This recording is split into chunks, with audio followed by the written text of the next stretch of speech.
they're reaching their hand, I don't know if we've gotten there yet, but into the medical schools and making it at least look on the surface to me like they don't want anybody graduating from a California medical school who's not been trained in aspiration abortion. And what this is going to mean, ladies and gentlemen, is that if you have the desire to become a physician in California, but you happen to hold on to Orthodox Christian beliefs, you're going to have to get your medical degree out of state, and chances are great they won't let you practice in state.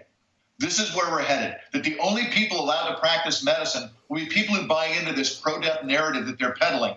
And that should scare you to death. I don't want to go and see a physician who is all in league with abortion, which philosophers like Gary M. Atkinson in his essay, The Morality of Abortion, which was published in the International Philosophical Quarterly all the way back in September 1974, he said, look, the rational person will reject abortion in self-defense because all of the arguments for abortion on demand, if they actually justify abortion on demand, are equally valid in justifying involuntary euthanasia. And I'm sorry, I don't know that I want to go to see a physician who has that worldview.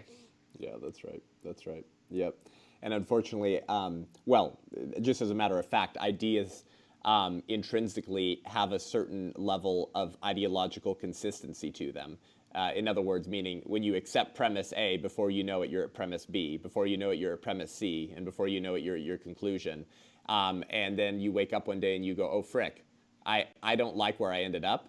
But you absorb the premises of progressivism and look where you ended up. But a lot of Americans aren't aware of these worldview assumptions and ideas, and now they're coming down the pike. And this is a great example of that. Here you go, to your point, Dr. Newman.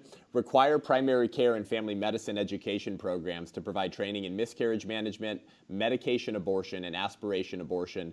Primary care graduate medical education programs for physicians, graduate programs including in family medicine for nurse practitioners, certified nurse midwives, physician assistants, and nursing programs should provide training in abortion care, right? That's like when you beat your wife and you call it spousal care. So, I mean, this is wild stuff. And I've been saying this for a while, that if the church doesn't really stand up against this and the culture, those who say they're pro-life, you're not going to have physicians, OBGYNs, and doctors who are pro-life anymore.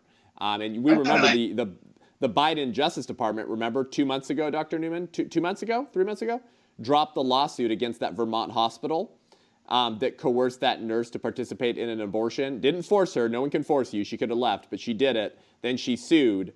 And it was one of the most clear-cut cases of conscience violations. The HHS was dealing with it under the Trump administration.